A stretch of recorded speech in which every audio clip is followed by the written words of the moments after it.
Hey gang, Future Evan here. Just wanted to thank you for listening to the trial episode of the Weird Question podcast. Just want to give you a quick trigger warning for the second question. There's a little bit of a talk about violence against animals, so if you're sensitive to that, please skip it.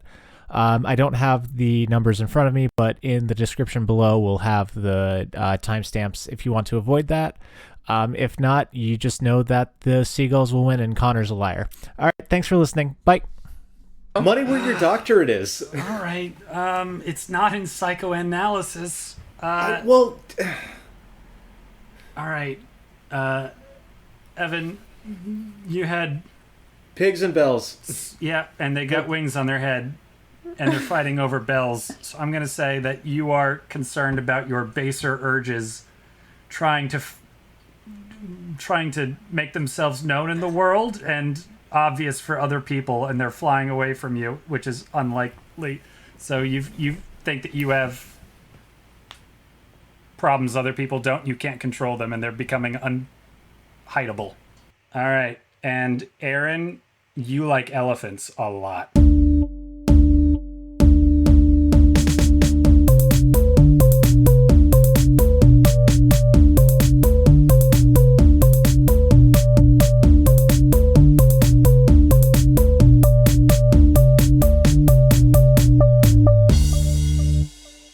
This is last year's homemade pumpkin beer called, I think, the 11th Stroke of Midnight. That's what we went with. Kind of a Cinderella motif attaching to the pumpkin vibes and everything. That's cute. Spices and such. Yeah. And it was ready last year as of December, well past pumpkin beer drinking season, so now I'm enjoying it instead. Good for you. And I'm glad that you got leftovers and that it doesn't, go bad. Yeah. Yeah, the nice thing about it is that it used to taste like dirt. And then, for some reason, it stopped tasting that way, and now it tastes like pumpkin beer. Cool. So sometimes your failures aren't failures. You just need to wait until they stop being failures. How is the iced coffee blonde from Blue Moon? I've seen it many a time, but Blue Moon doesn't put out the fun samplers that they used to. It's really good. It tastes like a really creamy coffee. That's what you want. Excuse me. What? Nothing. What? And Aaron's got a grapefruit seltzer down below. Grapefruit is terrible. That was a bad idea. I don't agree that it's terrible, but I don't think we have a ton of claws. No, all I could find was grapefruit in there. Probably because it's Lauren's least favorite. Okay. Connor's correct. Yes. Oh. Fitz, can I show you something crazy?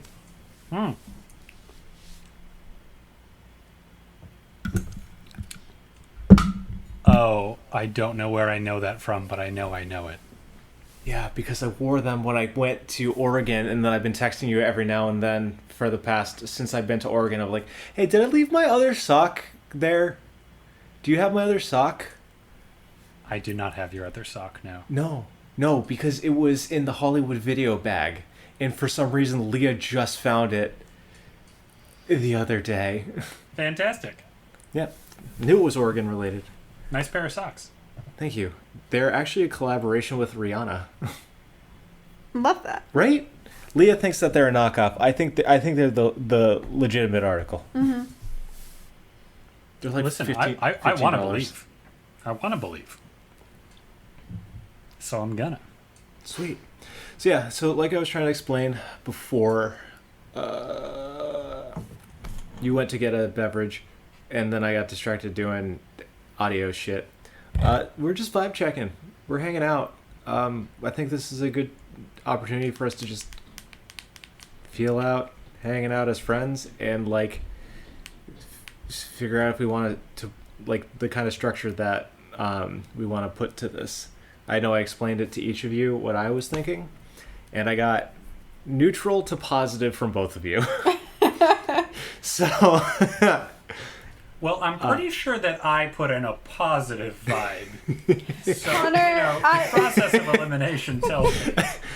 Okay, we were at dinner I was waiting for my tacos. Evan was like, let's finish talking about this before we eat the tacos. And I was like, bro. But I was waiting for my tacos. I ordered my tacos and got them fucking 45 seconds later. oh my god, the tacos actually came out within like 10 minutes of us ordering. And we're like, Both times. okay. They're still pretty good. But it was kind of impressive. But like, I don't know. Even with like the 90-minute limit, I was like, I kind of want to be at dinner for longer than like half an hour. Yeah. Felt a little rushed with how fast the tacos came out. But anywho. The cucumber margarita that Aaron had was good. How do you feel about... Do you like cucumber in a cocktail? I do. I do, yeah. I've actually... I infused a vodka with cucumber just to make that happen more in my life. That sounds really good. Yeah, when you say I infused a vodka with cucumber, it sounds a lot better than I dropped some cucumbers in a bottle of vodka for a while, and then I took the vodka out, and now it tastes like cucumbers. Yep. When I worked at Shima, Alicia would have just vodka bottles stuffed in the liquor room, just with fruit chilling out in them. Yeah, and you look at it like, wow, that's pretty cool. How do you do that? And it's like, you got a bottle, you got a vodka, you got a fruit, just put them in the bottle. And then taste it in a couple of days, and if it's ready, great. And if it's not, taste it in a couple of days, and if it's ready, great. And if not, you taste it in a couple of days. Yeah. Yeah. I think this is just how it's going to go. Like, I think it feels awkward right now because I know that there's a robot named Craig staring at my soul right now, recording Craig is everything. not helping. No, Craig is weird. Craig's in the way. But hang on a second. There we go. I'm turning off my non-video participants, so don't forget about Craig. How do disable video? Upper right-hand corner, triple dot. Show non-video participants. You uncheck that bad boy, and Craig is a thing of the past. Bye, Craig. Bye, Craig. Now I just need to remember to have Craig stop recording later. That could be embarrassing. Right?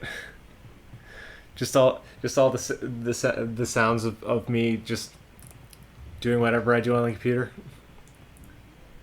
I don't appreciate how much space you left there for the imagination. Imagine it, Connor. It's a lot tamer than whatever you're thinking. I just hope Craig doesn't enjoy it. So, I've never seen this room before of yours, Connor.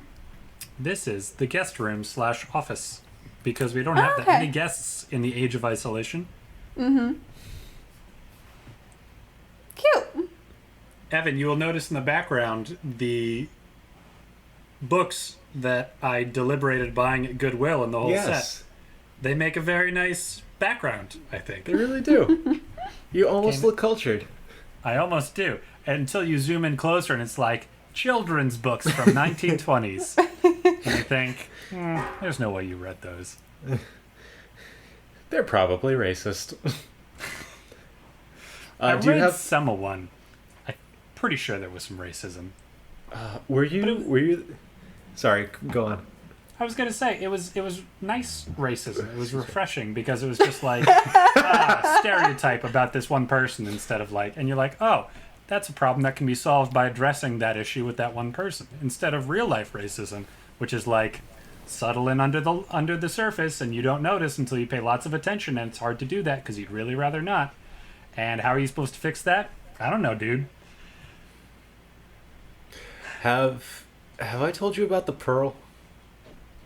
The book that we had to read for freshman year of high school? No. The dirty one. No, you have not mentioned. So the Pearl is something that Leah Nicole, my partner, purchased at a Goodwill. It is a collection of it is a collection of serialized smut from like Europe. We're assuming French, but who knows? And it's just like full of limericks and dirty stories and poems. And we only ever went through it one night. Moynihan got blasted and started reading it. And he'd do accents and stuff. And my favorite part was he'd be reading the limerick, and then halfway through he'd just go, "Nope, not saying that." And you always knew it was an N-word. fun. Yeah. Yeah. I think there aren't that many people I know who would enjoy a dirty limerick more than a drunk Moynihan. Yeah, we have all of the stuff recorded. Leah won't share it with me. She knows I will do evil with it. You know what you should have done is you should have prepped the Max Bemis N-word substitute. That would have been good. Well, we didn't know it was going to be overtly racist. We didn't know it was going to be even like subvertly the opposite of overtly. Covert. Subtly? Covert. I was like, no idea. Covertly racist. We didn't know it was going to be racist. But people are shit. You know, you can't even read a nice dirty limerick anymore without people ruining it with their prejudices. The damn French. What about Aaron's being racist now? Against the French? Yeah, they're mean. They're white. You can't be racist against them.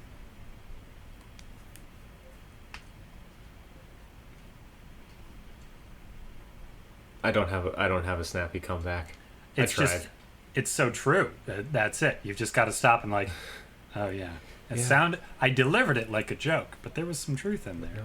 There was also some untruth in there, like any good statement. Right. Carry on. Yeah. So, I guess the first question of the night is, how you been? Let's start with Connor. What you been up to? I'm doing pretty good. This was first week back in school and back in my new practicum placement, so I'm not doing therapy this time around. It's all writing papers and doing tests and things, which is going to be kind of a change. But my supervisors are really chill. Like, so chill, I wonder if they've ever done this before, which is weird because I know they have. I know they have supervised students for years and years, but it's just, like, so relaxed. Like, oh, okay, well, so I'm going to go, like, do a thing for a while. You want to come? It's like, yeah, sure, yeah, I've only just met you, and you're my boss, basically. And then it's like, oh, okay, well, I got to go do this other thing, so I'll meet up with you later. And it's all, like, first names, and I don't have to call any of them doctor. It's very strange. And then in class, I get to learn how to give the Rorschach, which is pretty exciting, because I used to think that was complete garbage. It's not? It actually might not be. Wait, what is that? The Big blood Rorschach test. is the... Yeah. Oh, okay. Yeah. Like, what is this picture looks like my mother stealing my penis. Like, the Rorschach test. Yeah. Okay. Can you ink blot Evan? Yeah, can you share a screen, pull one up, and Aaron and I will say what we think they are? Absolutely I will, because it's on Wikipedia. Unpack us. This is great. We are pretending to do a podcast, which is an oral medium, and we're our first fucking thing is is reliant on visuals. Hey, play along at home, folks. We'll give you some time. It's just Wikipedia, I promise. I think they're all on there. Link least a couple in of them are. description. Oh, yeah, they're all there. Yeah, let's, here we go. All right, so I'm gonna... Excuse me. Share, All right. Share that Are we doing the same one, or like we just gonna get different cards? Evan, you do the first one. Aaron, you take number 2. right. And this is not even close to a formal administration of the Rorschach test. So, Evan, tell me one or... Where is it? Is it in the chat? In the stream. Oh, show now video Streaming. participants. So I can Watch stream. move right to the next one. All right. You got it? Okay, I see it. All right. Yeah. Tell me at least 2 things, maybe 3 that you see in this. I see 2 identical swine with like wings on their heads, wrestling over a giant bell. Isn't a swine a pig? Yeah. I see it. Okay. All right. What else you got? What else do I got? Yeah. At least one other thing. Out of the negative space, I just see a bunch of eyes. Just a bunch of triangular eyes. How very interesting. Alrighty. Aaron, you get the next one. Okay. That's Rorschach. I see great hair. Like 10 out of 10 hair. It's very Leonardo actually. DiCaprio hair. Yeah, he could be a 90s heartthrob. Easily. Popped collar to 80s heartthrob. I'm really seeing multi-generational just style here. This hunk is timeless. He is. Alright, this is number 2. Aaron, what do you see? I see a pair of lungs. Okay. I see 2 elephants like kissing trunks with each other. And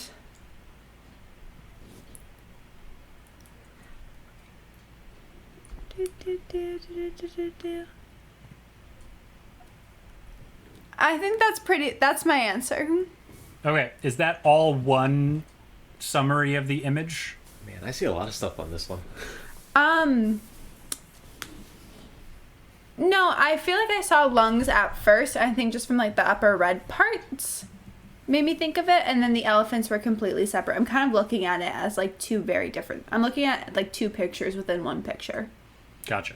Okay, so then take that. That's all one interpretation. Now give me a whole second one. Oh, okay.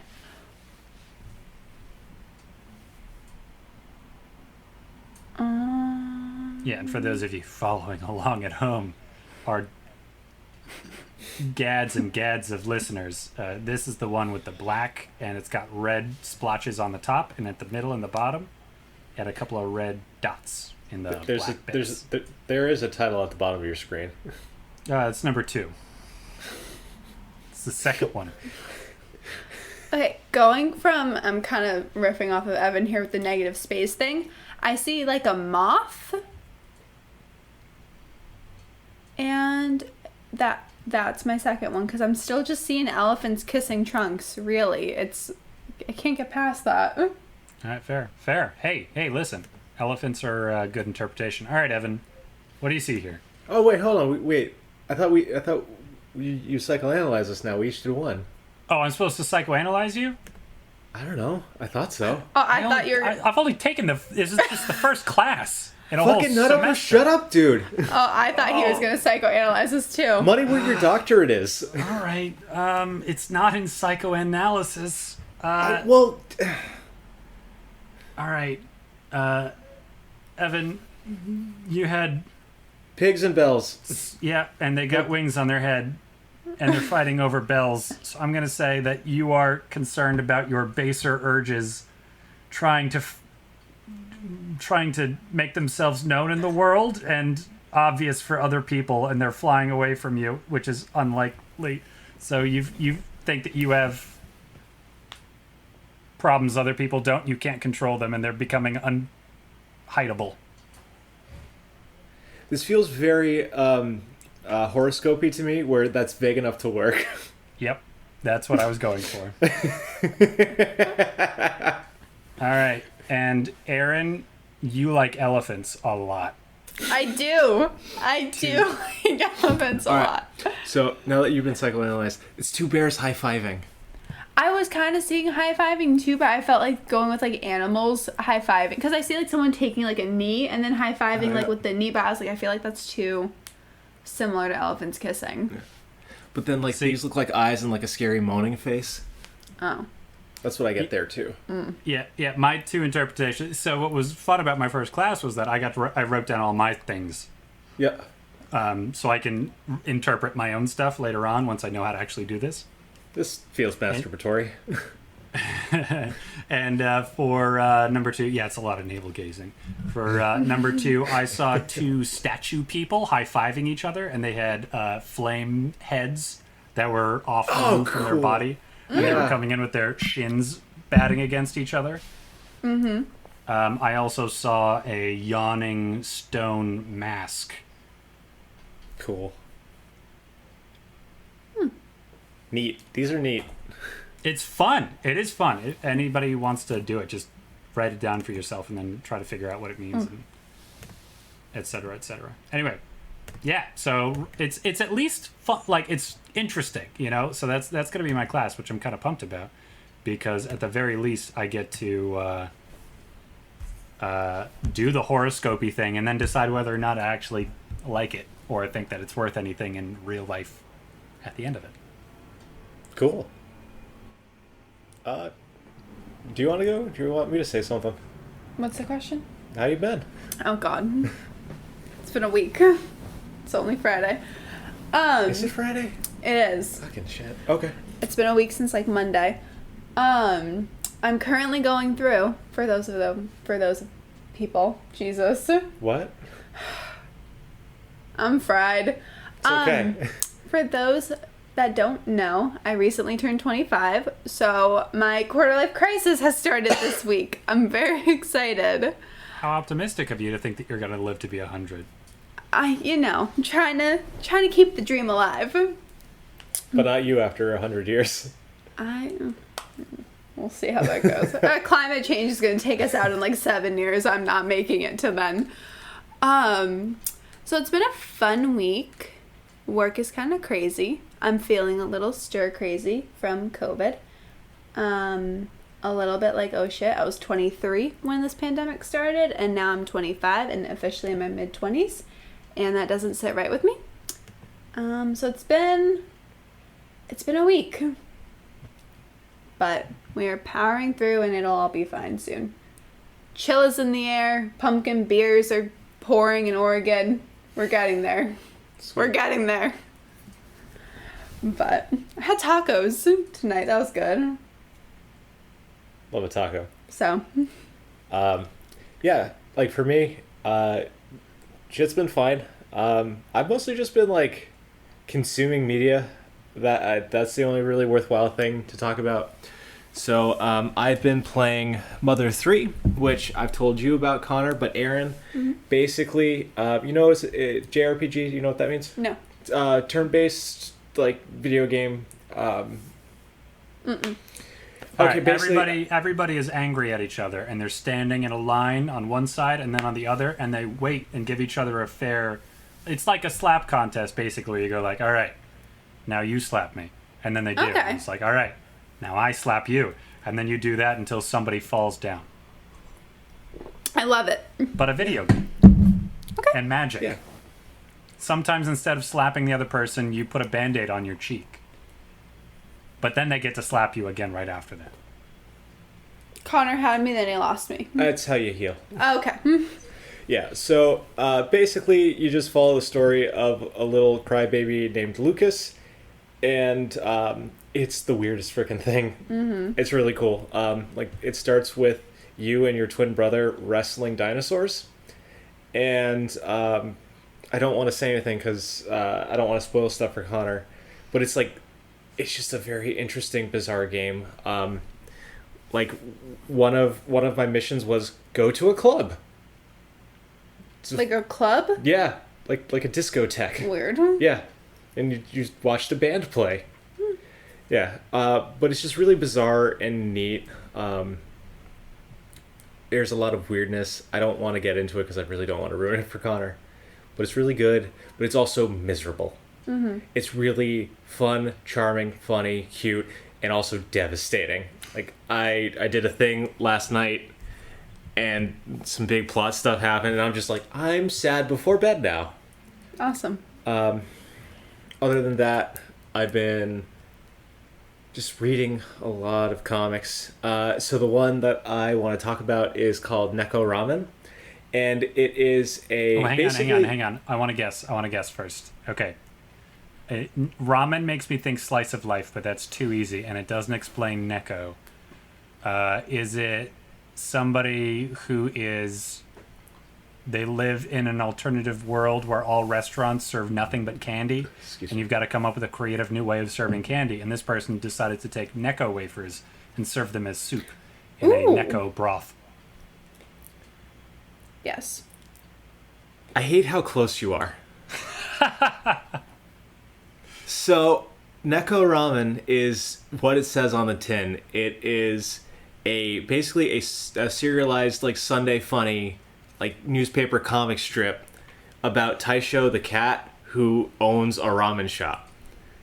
And he's just always trying to do bizarre new ways to like make different ramen to attract new customers, and he's always trying to make better curry, and just the antics that befall. Like the last one that I saw, there was a ramen bowl, and it was, oh, this is great, like just rice with ramen toppings, and Taisho goes to the customer who's the regular customer whose name I don't know. He's like the viewpoint character, the stand-in for us. He's like, no, you gotta think bigger than that. All the rice are just like tiny chopped up pieces of ramen noodles. It's just a very bizarre, very cute, funny comic. I'm really enjoying it. There's like one scene where like he sees a cat walking out around, and it was just like Taisho without his gear on. Like I can't explain it because visual medium, but it's really cute and funny. I like it a lot. I got it for $2. I can't complain about that. So just been so I don't know. That's my stuff. Is there any like media that you guys have been doing that you want to talk about? I have something. Aaron, that looks like a no. I'm like, the newest season of Bachelor in Paradise started. I've skipped most of it. I watched episode 1, and then I was like, it came out that it's 4 hours every week, 2 hours on Monday, 2 hours on Tuesday, and I was like, Lauren, I can't. I'll pop in every now and then, but I absolutely cannot. That's a lot of Bachelor. It's way too much Bachelor. And then we're currently watching Outer Banks season 2. What is that? Oh my god, it's so good. It's like this like bad but good Netflix show. Okay. And it's about this group of like teenagers in Outer Banks, North Carolina? One of the Carolinas. I don't know geology. Me neither. That's the one with the shapes and shit, right? I can't tell whether or not at what point that started being a joke. Good. Or if it ever was one. Keeping you on your toes, Fitz. But, so it's season 2, but essentially the main point is like this guy and his friends and then his like girlfriend are like going after treasure, like billions of dollars of gold that like went down on this like ship that the main character's father was like looking for his entire life and then got murdered over. So he's like trying to avenge his father while finding the gold, and then he finds out who like killed his dad and who has the gold, and then they frame him for murdering a cop, and then the 17-year-old like runs away to the Bahamas, gets like, what's it called when you get extradited. Thank you. He gets extradited back to like Anti-deported. They let him back in open arms to North Carolina, and then they sentenced him to the death penalty. I'm like, can you sentence a minor to the death penalty? Who knows? So. It's the South. So that's kind of where we're at. But then, like, this one guy, oh my god, he was like the interim sheriff because, like, they framed him for killing, like, the actual sheriff in season 1. Like, the entire time you're like, ACAB, like, fuck this guy. Like, he has the murder weapon. He knows John B. is innocent. Fuck this guy. Like, he's just working to get... He, like, calls the FBI on the rich white dude and, like, takes the rich family down and exonerates John B. Oh, my God. I was like, shoot, my favorite police officer. Never thought I'd say that. That's where I'm at. So that's good. It's exciting. It's, like, a fast-paced, like, treasure hunt show. It's very fun. That sounds like it would be hard to pull off, but it sounds pretty strong. Like, for a teen Netflix show, they actually do a very good job with it. So it's just ridiculous enough to work. My question is, I don't really watch any TV that's not animated of some sort. Mm-hmm. And I only know stuff tangentially through, I think, videos that Leah's thrown on in the background.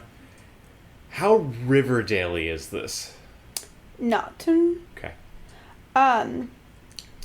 This is like the one, because I don't really watch like TV or do anything. Yeah. I was like stoked when this dropped. It's like, it's not cheesy the way Riverdale is. It's not like kind of cringy. Okay. Like, and it should be, but it's not. All right. I'm just curious, like, what do you think, like, makes them pull it off? Like, what is that? What's the Over secret the- sauce? Yeah, Aaron, break down boardroom focus groups. Yeah, Do it Aaron, now. I'm so glad we got a hold of you so that you can give us an in-depth analysis of Okay. Outer Banks. So, I think when comparing it to Riverdale, I think Riverdale, which I still do occasionally watch, they try to do, I think, too much. They try to throw it back to, like, the Archie comics with, like, the random, like, 50s phones everyone has in their house, because no one can have, like, you still need a landline, even though it's, like, 2021 and everyone has cell phones, or, like, some of the weird fashion, or some of the... And then I feel like Riverdale also tries to use, like, I don't know, like, cringy teen, like, language, like, calling, like, a couple, like, endgame, or, like, shit like that. Wait, what? Endgame What is, does like... endgame mean? If someone's, like, endgame, it means, like, in the end, they're, like, supposed to be together. Like, at the end of the game, it's you two. Okay, so... They had Molly Ringwald say endgame. Call her son and his girlfriend endgame. Okay. Miss love 16 Candles. Yeah. Is this just like is this what like OTP has turned into? I guess, maybe? Yeah, it's essentially No. the same kind of vibe. Well, OTP is when you're like, oh, I want you two to go together. But Endgame is like, this is my analysis of how serious you two are. It's not like Yeah. what you want. Okay. Endgame could be a sad thing, I bet. It's like, oh, what's going on with Timmy and Jughead? It's like, oh, dude, they're in the Endgame now. It's like, oh, really? Did not think that they would make a good match. Like, I don't know. I know, but it's gone too far now. There's no way out. No more exits. They passed the last off ramp. They're in the end game. Cool. I think I understand. I feel like an old man always asking like, what do words mean? What do words mean? There was a time in college I was talking to someone from Jersey in a hallway prior to a class. Yeah. I was sneakily Urban Dictionarying half of the shit this girl was saying to me, because Jersey has its own language, and as a URI student, I heard it a lot, never once understood it. She probably thought I was so fucking rude and was like texting people, and I was like, no, I'm trying to actually engage with you, but like, I need subtitles. I need Give me a footnotes. translator. It was so bad. Oh my god, I just remember in like a good way, she described a party as soupy. And I was like, I'm out. Like, is it like hot and steamy? It was something kind of like that, but I was like, you're a comm major. Like- This isn't a word. Yeah, I don't know, because like when I hear things described as soupy, I'm just like it's soupy out there. Like it's humid, gross. it's thick, like Yeah, Yeah. no. Yeah. which I mean describes a lot of the college parties that I stuck my head into. So I was just like, what is this? But yeah. But yeah, so it's not cringy. They're not like saying stupid language. Yeah. So I think, and it's very, like, it's very modern. Like, the clothing is exactly what you would dress like today. The language is exactly how, like, 17-year-olds would probably talk. Like, Because none of us would know. none of us would. But, Well, Connor might. He deals with children. I'm down with the teens. Listen, I'm hip. I gotta be. It's part of my job. I teach them D&D. is that hip? Yeah, dude. Yeah. D&D is like so cool now. Really? Yeah, nerds are cool. It's like, it's cutting edge cool, where it's not mainstream cool, but it's still Yeah. not quite cool enough that it's cool because it's not that cool. Oh my god. Okay. Anyway, 17-year-olds talk. I don't know how else to, like, it's good. Okay, cool. One guy, the, like, one black kid in the show almost got, like, abducted into slavery by some, like, old, rich Charleston lady. But you believed every second of it. This is not where this sentence was going. No, you believed every second of it, and you're like, oh my god, Pope is gonna get fucking abducted.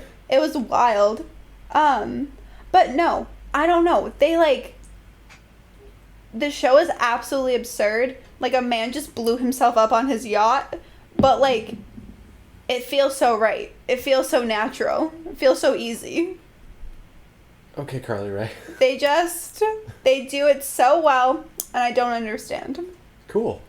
But no, highly recommend. Thank you for sharing. Mm-hmm. Connor, you said you had stuff to say before we rudely cut you off. No. I wanted to see if Aaron had something. And I'm glad that I waited. That was worth it. I've been listening to a podcast called Story Break for a little while now. Yep. So that's been now that I've got my new internship, my practicum is an hour away. So I've really got to start doubling down on my podcasts. And so I picked up Story Break, which is these three guys who did Video Game High School and who also do Dungeons and Daddies, another podcast, which is so cool. I put that down. I should listen to that again. I enjoyed that. It's really good. Dungeons and Daddies is really good, and so is Story Break.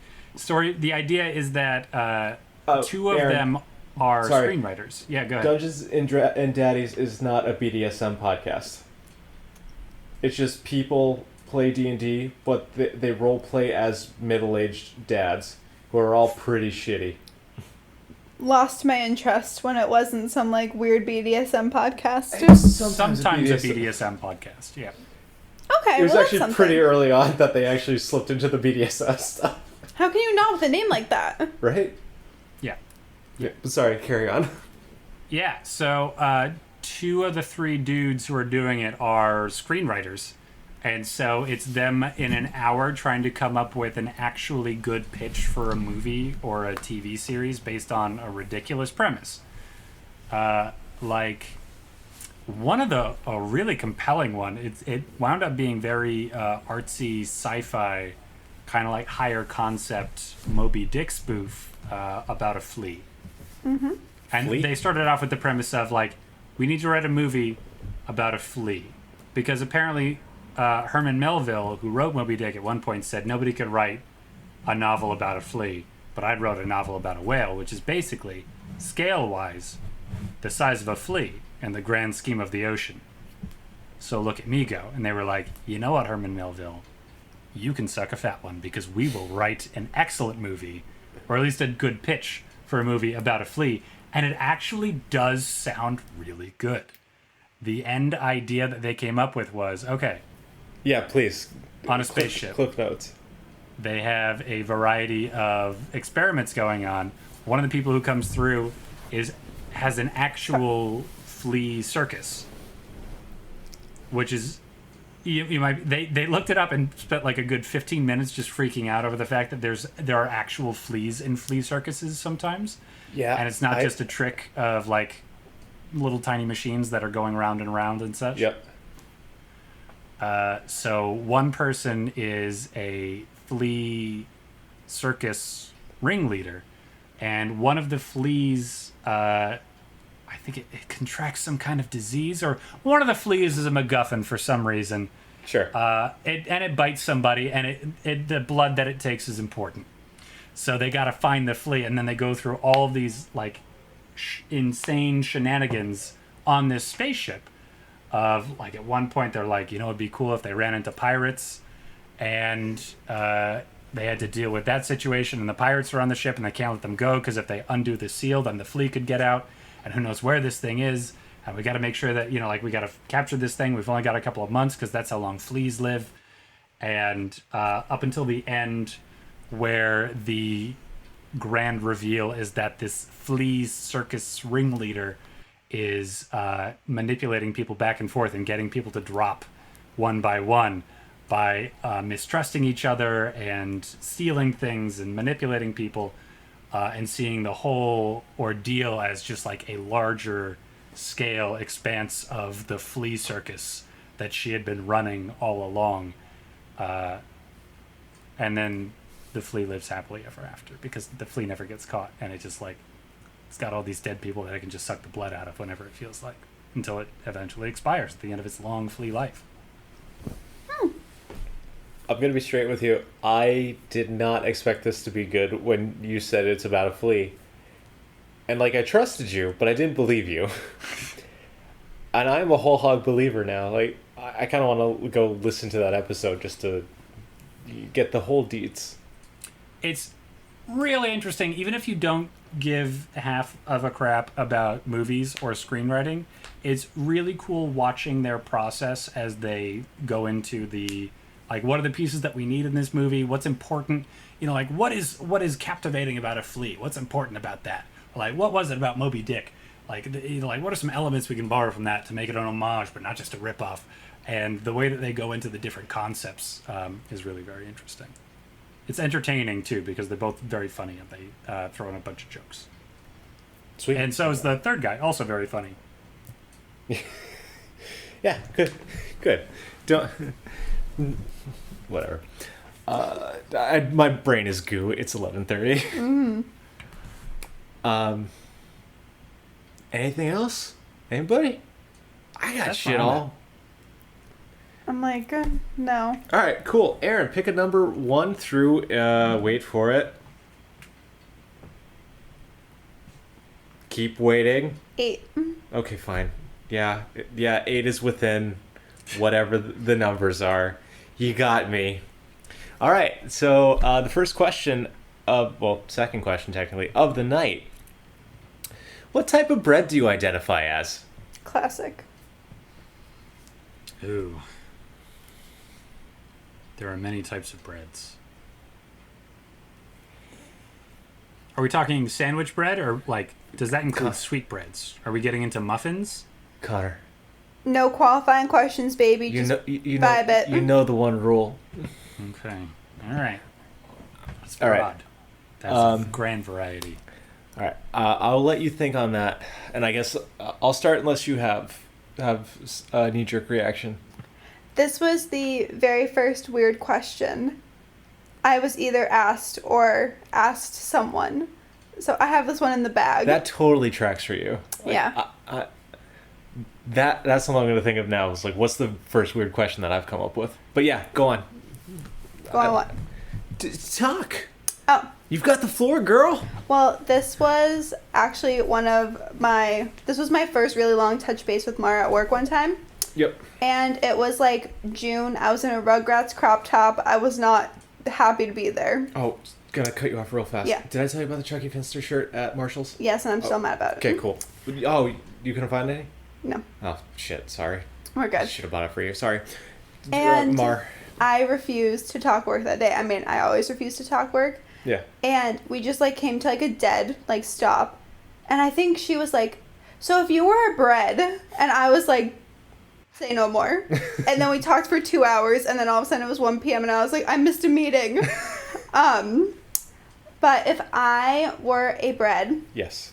I would identify as a warm, soft dinner roll. Okay. But specifically like one you get at a restaurant, obviously. There is a difference. So, you know, they're kind of like buttery naturally, and you're so excited when like they show up. You're like looking forward to the bread, but like you have it, you enjoy it. It kind of ruins your dinner, and you're like, oh shit, I probably shouldn't have had 3 dinner rolls, but like I'm happy I did. But like now I'm kind of seeing it was a mistake. So I think it's like it can make a meal, but on its own it can be a lot and like add a little too much to a situation. So like better in moderation, but like you're so excited the entire time you're eating it. You're not full of yourself. I'm a Leo. Fair play. All right. So I think there was plenty of self-denigration going on in that statement. all right, but there's more depth and nuance to this. Like you're a dinner roll. So like, but what kind this is for me, like, because I'm thinking that like when our family goes nuts over the dill ones at the Galley Hatch. Because like, No, I'm talking... do you have dill? Like, are you just served with a side of like refrigerated ice cold rock hard bends the knife backwards butter, or do you got some nice like seasoned olive oil at a fancy Italian joint? Like what's like I don't think you're doing alone. Okay. So, not the butter that they serve with it, but like think of like a Texas Roadhouse roll. Oh, like a fancy butter. But like, no, that roll specifically. Okay. Yep. That bread, I fucking love that. Sorry, bread. I'm stuck on butter for some reason. It's okay. But then I think I would be like a homemade like herb butter. Okay. Cool. I can't elaborate on why because I don't know. That's fine. But Texas Roadhouse roll, fancy herb butter, Aaron. Put on my tombstone. I won't because I'm going to be dead before you. Connor, you take care of it. All right. Yeah. You got responses, or do you want Yeah. me to jump in, or do you have questions? No, I think I'm ready to go. I think I'm there. So I think I'm gonna go with. Hey, I gotta stop you real fast. Aaron, do you see the slight like fear in his eyes? Like what have I realized about myself? Am I sure this is me? It's a very deep question. Yeah, there's definitely a wrong answer. You know. I'm gonna go with canned brown bread. That's, I think, going to be my final answer. I'm not going to go so far as to say, like, with raisins in it or anything. But, yeah, like, the brown bread you get in a can. Because some people are gonna roll into that and be like, I see a lot of ribs. I don't think this is for me. And that's fine. And they can walk away at that point. And then other people are going to like get a little closer, or like maybe cut off a slice and be like, this isn't the right. No, I don't think so. This doesn't remind me of bread. This isn't really for me. But for people who actually try the brown bread in a can, they'll be like, that's bread. No, like, yeah, actually that is bread. As it turns out, there's bread in that can. I didn't think there was bread in a can. Turns out you can can bread. And this is canned brown bread. And it's pretty good. It's brown bread, and you can do a lot of stuff with it. It's easy to bring around. It doesn't go bad.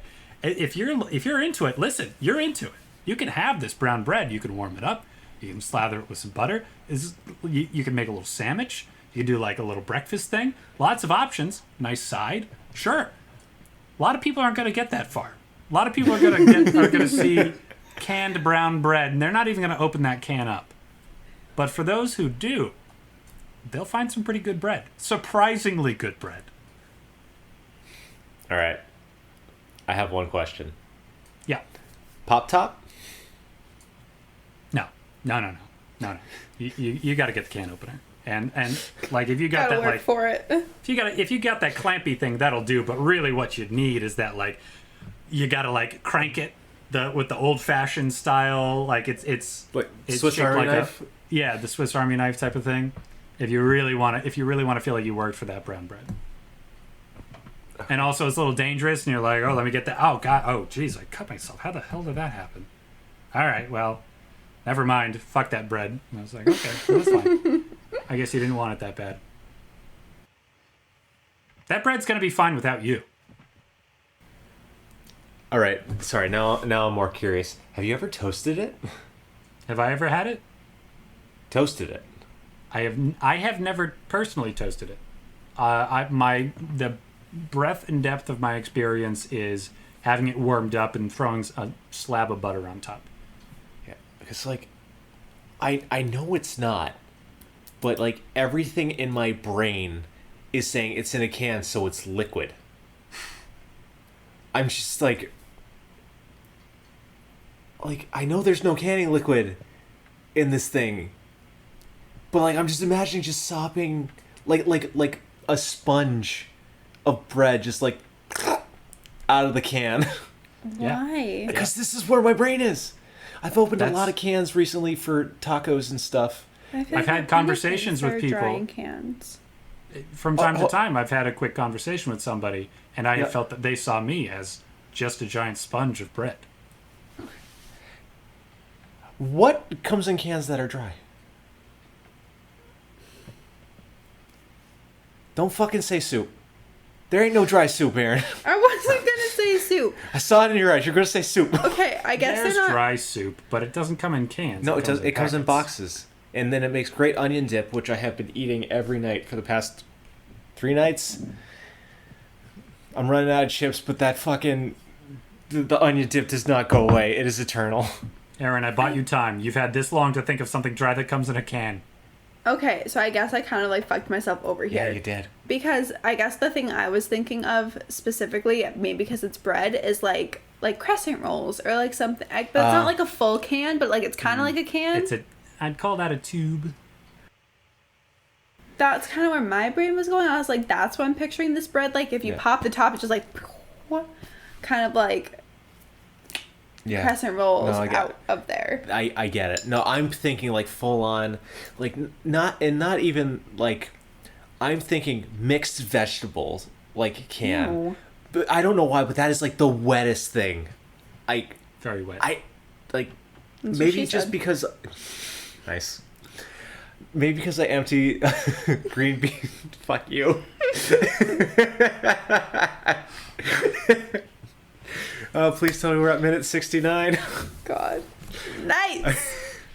But no, I don't know why, but like the can of mixed vegetables is the wettest one, and like green beans are fine, mushrooms are fine, even corn's fine. Potatoes, I don't know. Not too bad. Potatoes I'm usually hungover when I'm opening out of a can. Canned corn works great. I would say comparable to frozen corn at least. But that's just a little insight into my mind. And I guess a further insight into my mind is that I think I would be sourdough. Because for starters, it's pretentious as fuck. You don't get a whole lot of it at a time.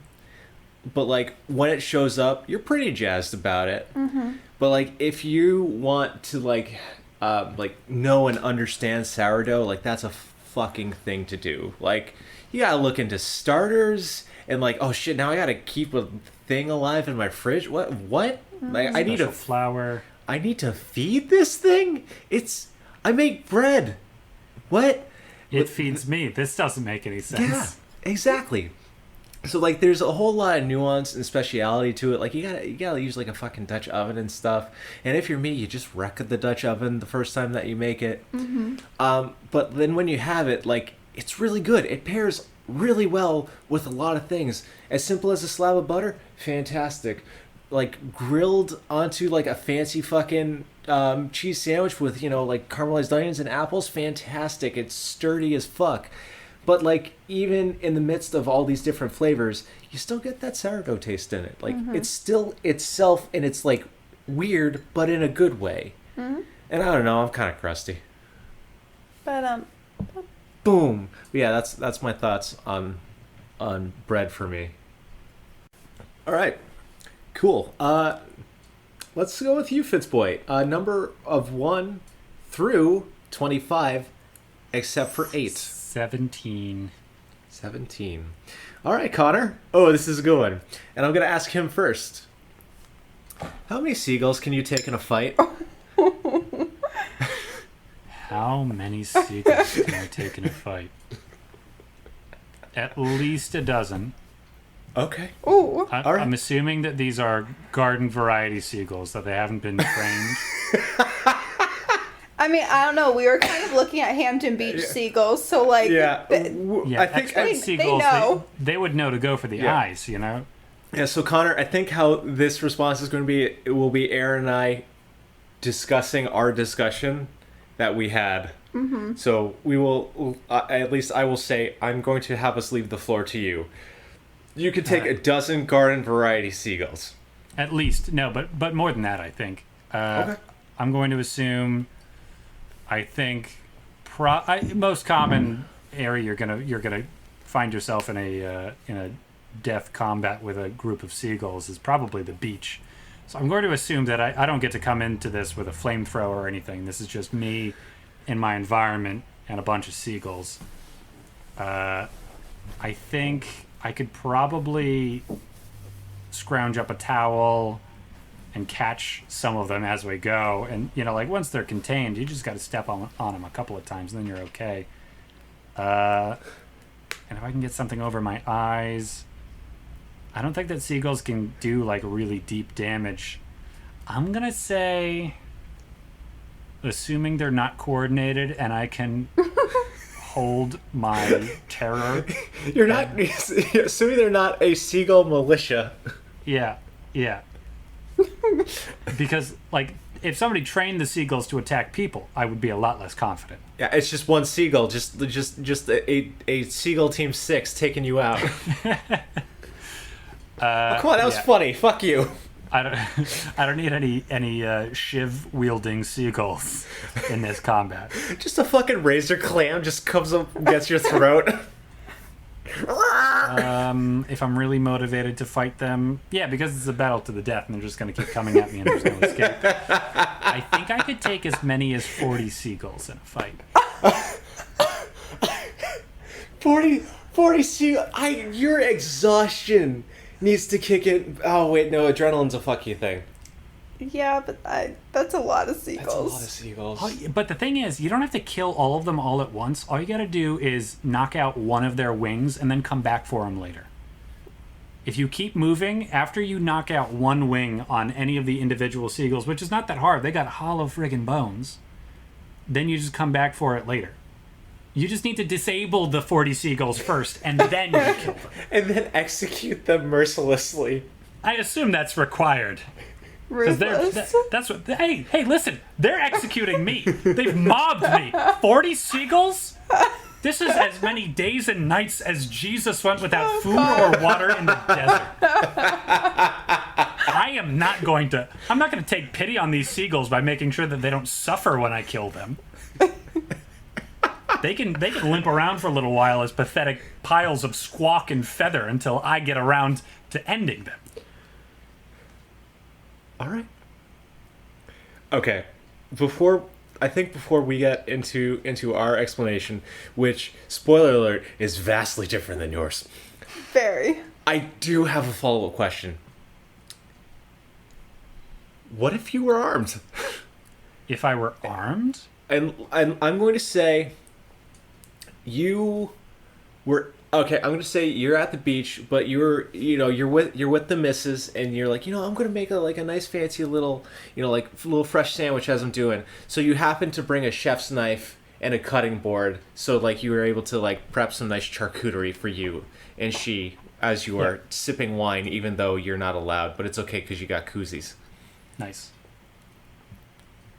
Man, fuck these seagulls. I'm having a great day. Oh shit! I gave him motive now. So how many can you take out with a knife? How dare you? My wife is here. 50 seagulls, at least, and you're telling me, and I have a knife? Mm-hmm. Listen, I don't think I'm gonna have ears at the end of this. No one's gonna want to like looking at me. A knife? I don't think I would reach for a knife. I would probably reach for the wine bottle more than anything else. Okay. Still, breaks all the seagulls' bones, leaves them in excruciating pain, only to stomp them to death later. Yeah, no, I'm not going to use a knife. That's not humane. No, I don't think it's going to be effective. Is my problem. I don't want to cut the seagulls. I want to break them. This is a blunt weapon problem. If I've got something heavy to swing at them. Connor's gonna psychoanalyze us one day. I could go another 20 seagulls. 60 seagulls. Era, the first thing that they say is you need to be fucked up to be a shrink. Every shrink needs a shrink. Alright, so another 20 seagulls. So you are up to 70 seagulls based on your additional 10 with wife rage and 20 with your weapon. Is 70 your final answer? Yeah. Yeah. If I've got a blunt object to beat them with, yeah, for sure. Wow. Okay. So when we were at the beach and having this discussion, 4. 5 would be too many. What? Mm-hmm. You have so little faith in yourselves. So here's Do you have any idea how long it would take 5 seagulls to kill you? Here's the way that I'm looking at it. Seagulls are not but rats with wings, and rats are tenacious. Seagulls are violent, angry, just kind of like the fucked up just bastards of avian life. there's like I've watched seagulls undo locks on coolers. Like these guys know how to use their beaks. Like they're gonna rip through my Achilles tendon while I'm not looking. Like this, the reason that Aaron and I came up with 4 is because 3 is manageable. Because with 3, you can always be, fighting one off and know where the other 2 are generally. Like 4 is pushing it because you can like at least incapacitate the one and then focus your energy on the other 3. But once you get like all 5 up in there, it's just wings, it's just squawking, there's just pecking. Like you're because like reflex is going to take over. You're going to start guarding vital eyeball gushy organs that they're going to be going for, and then that's when that little fucker right on your ankle, they ripped out like a fucking worm out of the ground. Is there anything that you'd like to add? I don't want to be the only person talking. No, or even, I think where I was coming from, it's like, always keep an eye on your opponent. Yeah. So, like, if you have 70 seagulls, you can't have eyes on all... I mean, maybe Connor would actually be able to find a way. I know I wouldn't be able to find a way to have eyes on all 70 seagulls. No non-canned bread person. So, that's a Connor special. That's You gotta bring definitely... the canned bread into this. This is no fight for a dinner roll. Yeah, don't bring yourself It's not. It is definitely a Fitzy special. So, I think, 3 or 4, like Evan said, you can definitely manage that. You can see them. You can kind of deal. But you have that 5th just, like, sneak attack you from behind while you're so focused on what's in front of you. Even if it doesn't, like, rip your Achilles tendon out like a worm. If it just, like, hit my leg, I would be spooked enough because I didn't see it coming. That would open myself up for any other seagull attacks from the ones I was currently fighting. I mean, and they do say in boxing, the hardest punch is the one that you don't see coming. So, also, and like, have you seen Hampton Beach seagulls, Connor? Like, I swear to God, there's one up to my knee. I'm not a small dude. You know this. Yeah. They're big, fucking angry birds. It's like, do you want to take on an ostrich? No. Do you want to take on 5 mini ostriches? No. Listen, I would not mess with an ostrich. I'll tell you that. No, that thing will kick right through your stomach. Like freaking, what's the kung fu? Enter the Fist. Yeah. But listen, I get your argument that seagulls are vicious, awful, tenacious creatures. You know what else is a vicious, awful, tenacious creature? A human being whose life is threatened, and yes, in particular, I think not me. Because if I were on the beach and a swarm of, like, a flock of seagulls killed me, that would really piss me off. That would be really, really upsetting. Thank you. I was thinking the same thing. Sorry, Connor. Can you repeat that? I was being an asshole and not listening. And I, unlike people in the future, i.e. us, can't rewind and listen. Yeah, just the concept of being killed by a flock of seagulls. It would need to be, a swarm before I could reasonably allow myself to die. It's 71. Swarm. 70. Fine. Okay, follow-up question, though. If you were to be killed, both of you, okay, by a flock of seagulls, would you be comfortable with your family putting that in your obituary?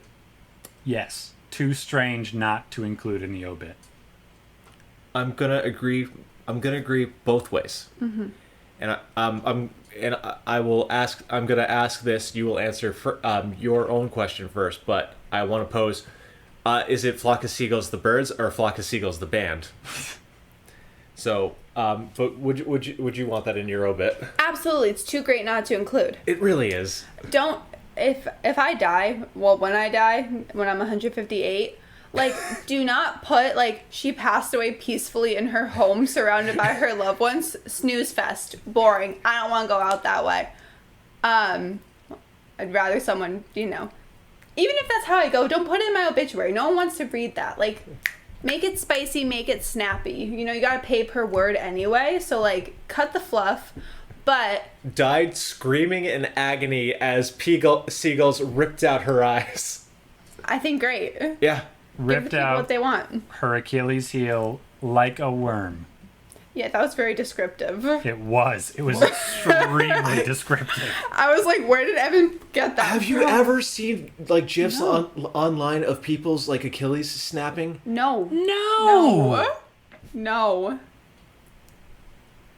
This is why I barely go on the internet. Okay, I thought this was a far more normal thing.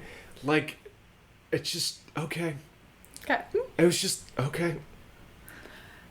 No. All right, well, it's very rubber bandy, but also kind of wormy. Ew. Well, anyway, part of my idea on 70 seagulls is at a certain point, like, you've maxed out on how much damage output a flock of seagulls can do to you. Like, I don't think more than 15 seagulls can reasonably have access to your body at any given moment anyway. And at that point, you can't miss. You know, you don't need to see the seagulls. You just gotta flail. Just rely on your superior bone structure and musculature. And, like, if you fall over, you're gonna take out a couple of seagulls. Like, get on your back and just turtle it. Just, like, kick and punch and do whatever you gotta do. And obviously hold on to one arm is not going to be punching because it will be maintaining your genitalia, because that will be very exposed in that particular situation. But like, if you just put a towel on your head, like, I don't think a seagull could bite through a towel, you know? So if you can find, like, if you can arm yourself with a towel, like, how fearsome is your opponent, you know? I think there's validity to your argument. I also don't know how sharp seagulls' beaks are, and like, man, we've watched evolution take its course over the past 80 years since people started flocking to beaches, training these rats to become smarter, craftier, violenter. I mean, this year I did also see a seagull attempt to eat a dirty diaper. So, like, even if they don't kill you in the moment, You just get sepsis. you're getting something that's probably gonna take you out within the next like 60 days. So you might survive the initial fight, but I think you lose the war. Yeah, I could get to the hospital after 70 seagulls, is what I'm saying. I don't know, I might succumb to my injuries.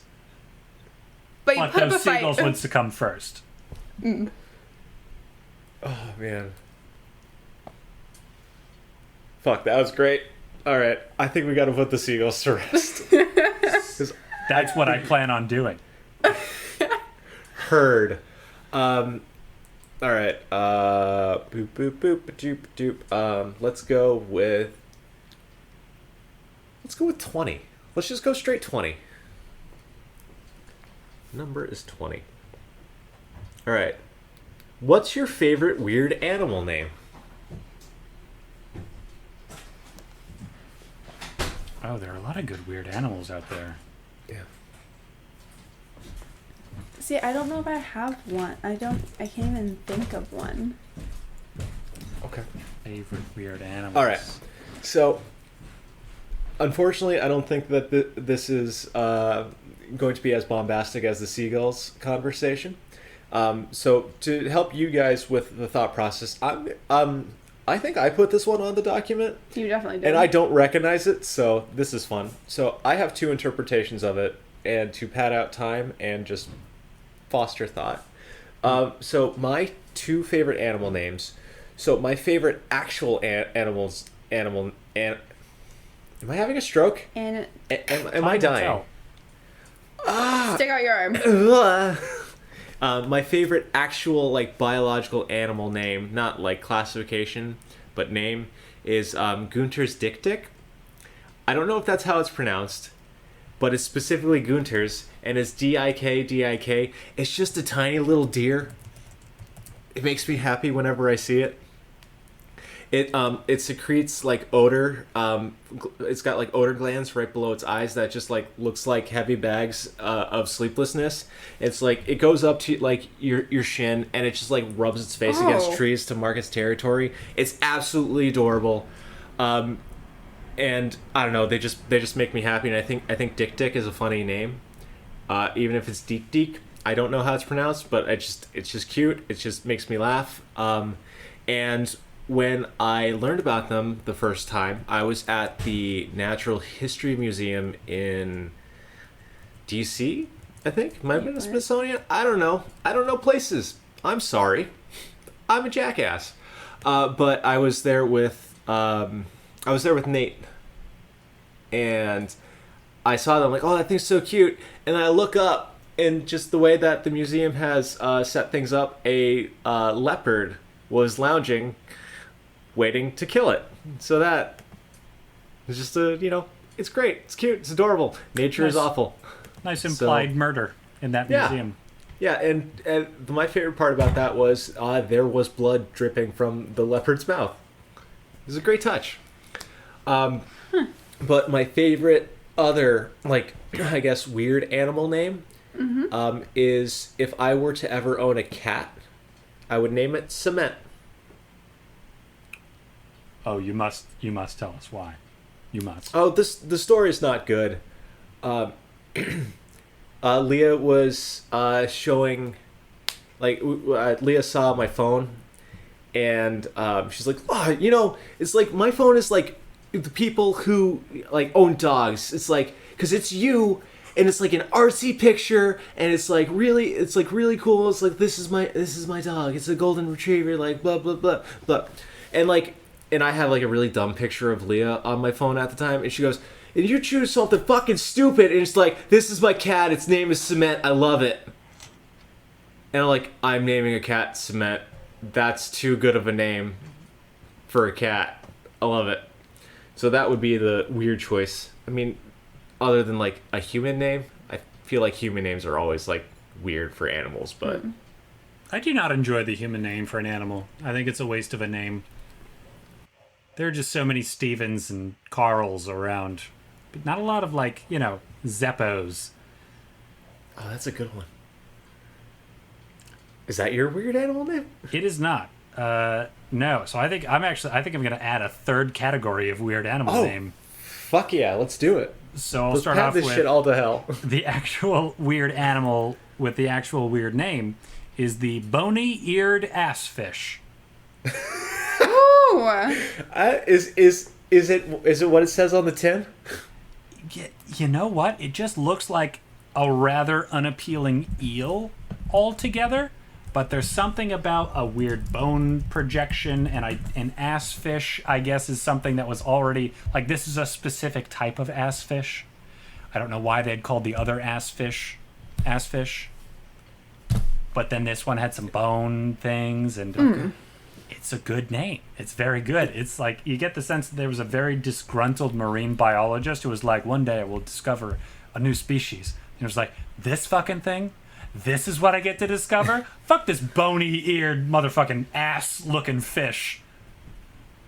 And it stuck. And it was just, and he was like, yeah, that's, you know what? I'm just going to be angry about it for all of eternity.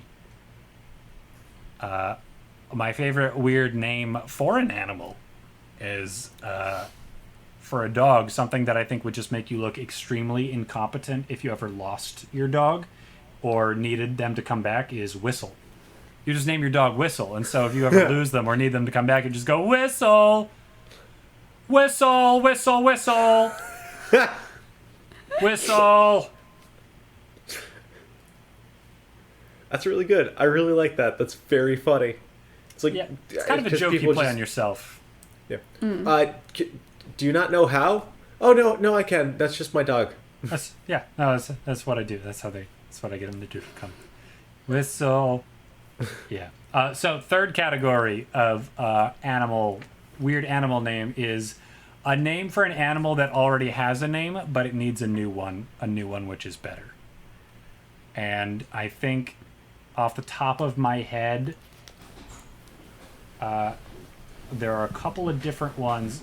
So in the genre of trash panda for raccoon. Okay. Mm-hmm. I think I've heard of ferrets referred to as fluffy snakes. Okay. Which is very good. I think that it describes a lot of their characteristics. Okay. I think on that category, the one that I've seen on the internet that I like would be danger noodle for snake. Very good. That's pretty top notch. I got nothing on this one. Do you got anything for any of the categories? We've given you 3 now. 3 categories. Would you like to make up a weird animal name? Would you like to call, I don't know, like gerbils, I don't know, furry golf balls? I've heard of seals referred to as water puppies. Oh, I've heard them, like dogs of the sea. They're cute. Yeah. I saw a couple in the ocean at the Cape not too long ago, and I like beelined for them, so that was good. Cool. There's usually sharks in the water. Yeah. Figured that out after the fact. Cool. I was like, I want to see one close up. And Mars was like, you don't go to the seals. And I was like, but there are like 5. She's like, you don't go to the seals. Yeah, if the shark doesn't get you, the seal's gonna fuck you up. Whatever. Let alone the 5 seagulls lying in wait. That is fine. I would rather take on 1 seal than 5 seagulls. Oh my god, 500 pounds of blubber. Yeah, I would rather take that on. But no, I even tried to Google weird animal names and nothing felt right. It was like striped pajama squid, and no, that's kind of boring. On the list of 20 weirdest animals was your pink fairy armadillo, though, and that's not like a weird name. I love pink fairy armadillos. They're so small and they're so cute. I just like small things, apparently. That's what she said. Yeah. And it makes me feel better about myself. They look unnecessarily fuzzy too. And like, you didn't need to have that little frill on the outside of those little overlapping armor plates, but you had them anyway. I love armadillos. They're fucking cute. great. But no, it was very disappointing. Oh, but I did find out. So Connor, I've decided during quarantine that jellyfish are one of my favorite animals. That is a hard zag. You thought she was gonna zig. Jellyfish are not very appealing. Oh, have you seen baby jellyfish though? Very cute. I have seen Finding Nemo, which did feature a baby jellyfish. No, the real life where we live. Like the little clear ones that are so, oh my god, they're adorable. It's pretty great. No, I have not. But because jellyfish like don't have a brain and they just have like a complex nervous system that just kind of allows them to like exist safely, they're kind of like the ultimate like I'm just vibing and I'm just like making it through kind of thing. So I like that. I respect that. I want to be that one day. I want to be a jellyfish one day. But on this weird list, apparently there is a fried egg jellyfish. What? Which has like a milky white kind of outside, but like their oh my god, it their does. complex like nervous system center looks like an egg yolk, and it's really cool. Oh, so there's a fun fact for you. I'm so appreciative of the scientist who named this jellyfish because they nailed it 100%. I could easily see them being like, oh, it's the solar system jellyfish. It's like, no, dude, it's so obviously a fried egg. It's obviously a fried egg. It almost looks like a dessert from the side too. Yeah, like custard or something. Like flan. Yes, that's what I was thinking. Oh man, this is so good. I also that would was have a fun accepted one. flan jellyfish. That is very fun. And it looks like it's on a bed of miscellaneous pills. Okay, well, I guess that's one major difference between our breakfast of choice. I was thinking sprinkles.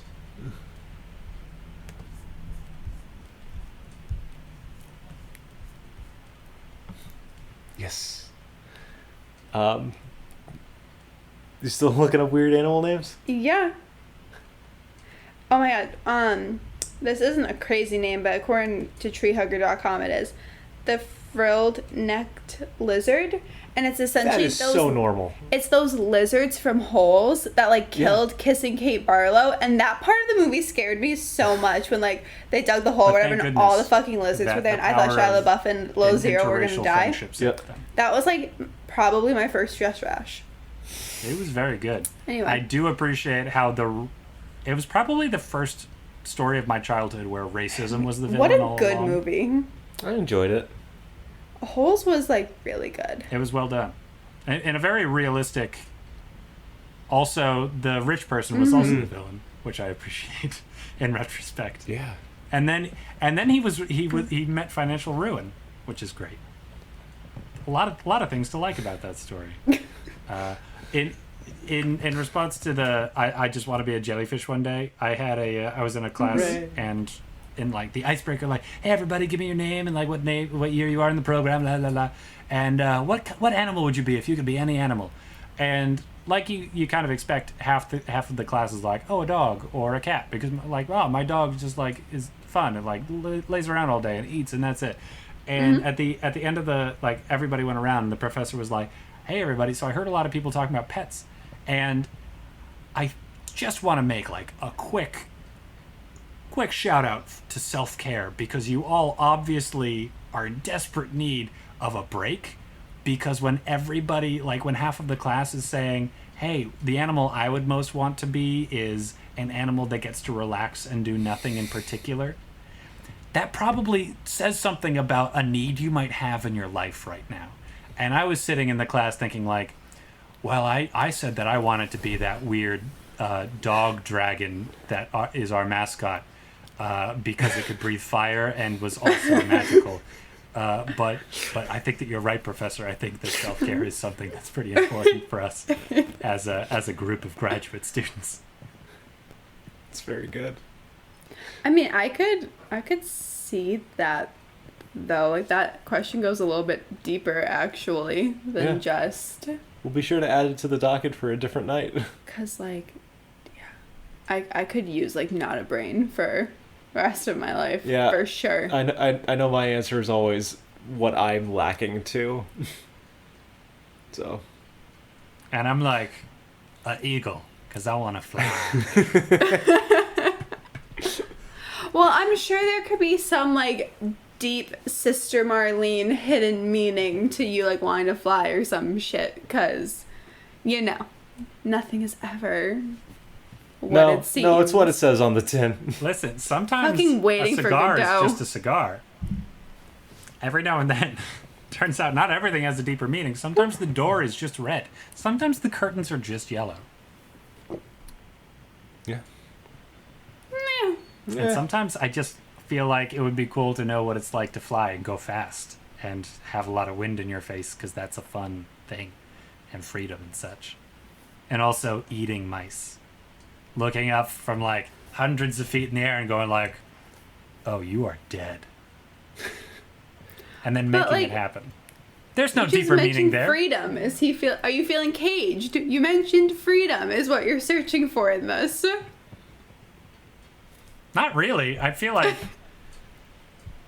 I'm doing okay freedom wise. You just want to fly and eat mice? Just want to fly and eat mice, and after killing the mice. Maybe I hate mice. Maybe that's my thing. All right. I think that's the note I'd like to end it on. Would you eat any... Nope, are there we're still any going. rodents you would eat? Like, would you eat a squirrel? Oh, hands down, yeah. Oh my god. Yeah, I would eat most anything. There's a girl I used to work with. I'd try most anything. That's fair. A girl I used to work with, she was from... Czechoslovakia. Worse, Florida. She was from, like, Florida. I think, like... Florida. Like, swampy kind of Florida. She's great, though. Love her to death. But she was, like, talking about how, like... she would eat, like, possum as, like, a delicacy, like, killed in her backyard as a kid. And I was just like... what? Ew! That girl's got parasites. Like... oh, she's eating squirrel... but just, like killing random rodent-y animals from her backyard and then eating them. Like, if I could buy... I mean, I wouldn't, but, like, if I went to a place and they were like, oh, here's, like, I don't know... in a realm where I'm eating possum, if, like, it came from, like, a good distributor... Yeah, would you eat FDA-approved possum? Yeah, like, clean possum, clean rodent, maybe. But, like, backyard Florida rodent? No fucking way. Anyway, sorry, tangent. Yeah, I think Alabama possum would be kind of a push for me, let alone Florida possum. So, like, I'd do it, though. If you just give me the muscly parts, Just leave the organs out of it, and I'll be happy. Yeah. And cook it really well, because I do not want parasites. No. 165. Cool. All right. That's all she wrote. Yeah. Trial podcast. Woo! Hey gang, thanks again for listening to the trial episode of The Answer's a Lemon. Sorry that we changed the title so many times. But if you would like to have your own questions answered by us, send us an email at lemonanswers@gmail.com, or you can connect with us online for a whole parasocial experience on TikTok and Instagram at The Answer is a Lemon. But most of all, more than anything, if you want to help us out, give us 5 stars on iTunes, leave a nice little review, and more importantly than that, just share it with the people you love, the people you hate, whoever you think might enjoy this. But thank you for giving us your time. Be well, and hear you in the next one. Bye.